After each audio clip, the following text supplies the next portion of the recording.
A food co-op is owned by the people who shop there, and so there's a lot of I'd say power to the people who shop, where like their feedback is much more heard than like a normal business. Like just daily suggestions about what to put like on the deli menu is heard, and it's always rotating, and it always feels like it changes with the times. Like there was a lot of feedback about the layout of the last Wheatsville, and they completely redid it because of that. And so it's like there's not necessarily like the board of directors are people who shop here, and so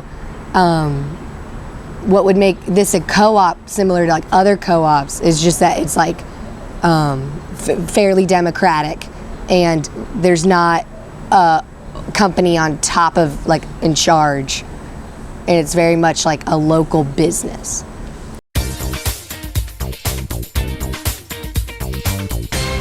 I think there's something to be said about the eating local, helping your dietary, like helping your health. And so if there were co-ops in smaller areas, I think that that would benefit the health of the people who live there, because obviously Austin's like a transplant place. Like a lot of people aren't from here, so co-ops are only as beneficial as they can be. But for people who don't move and they really live in one town their whole life and like are really a part of their nature, you know, co-ops really encourage the natural like foods that are from the area.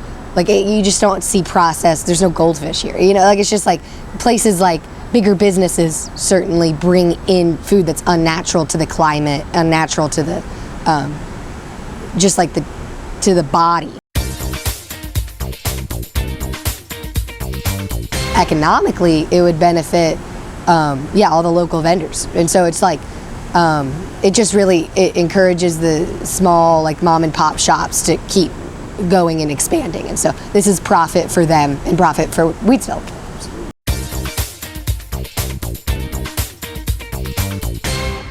Co-ops are definitely becoming more profitable and bigger, and that's why we're expanding, and I'd hope to see more co-ops, not necessarily compete with Wheatsville. It feels like we are one of the only ones in Austin, but I wouldn't be surprised if there's going to be more in the future in other areas, and hopefully rural areas that could benefit.